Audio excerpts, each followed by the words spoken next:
ज्ञान के साथ घमंड नहीं होना चाहिए, वरना दूसरों के सामने लज्जित होना पड़ सकता है। महाकवि कालिदास के जीवन के कई ऐसे प्रसंग हैं जिनमें सुखी जीवन के सूत्र बताए गए हैं। वे बहुत ज्ञानी थे, लेकिन एक समय उन्हें इस बात पर घमंड हो गया था। इसके बाद एक महिला ने उन्हें समझाया कि ज्ञान के साथ घमंड नहीं होना चाहिए।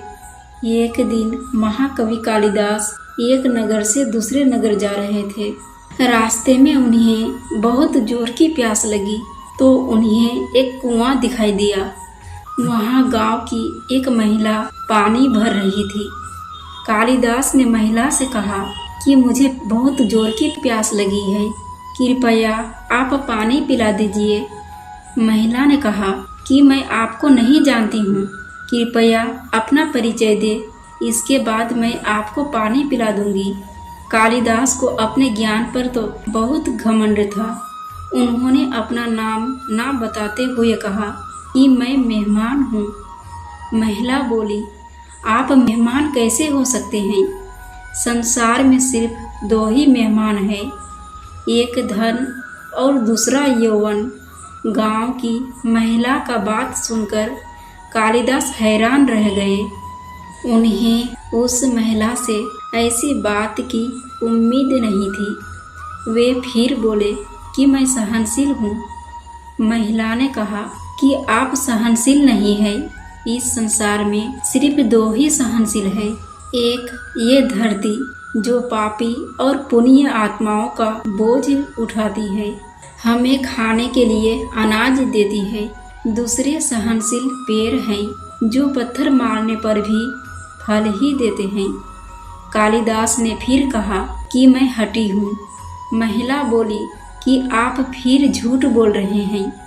हटी दो ही है, एक हमारे नाखून और दूसरे बाल।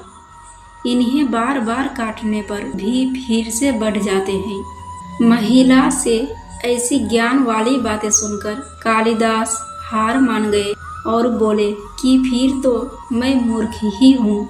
इस पर महिला ने कहा कि मूर्ख भी दो ही होते हैं, एक राजा जो बिना योग्यता के भी सब पर राज करता है, दूसरे दरबारी जो राजा को खुश करने के लिए गलत बात पर भी झूठी प्रशंसा करते हैं। अब कालिदास महिला के चरणों में गिर पड़े और पानी की याचना करने लगे। तभी महिला ने कहा, उठो वत्स।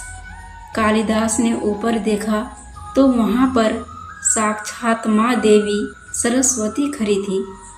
देवी ने कहा कि शिक्षा से ज्ञान मिलता है, ना कि घमंड। तुझे अपने ज्ञान का घमंड हो गया था, इसलिए तेरा घमंड तोड़ने के लिए मुझे ये सब करना पड़ा।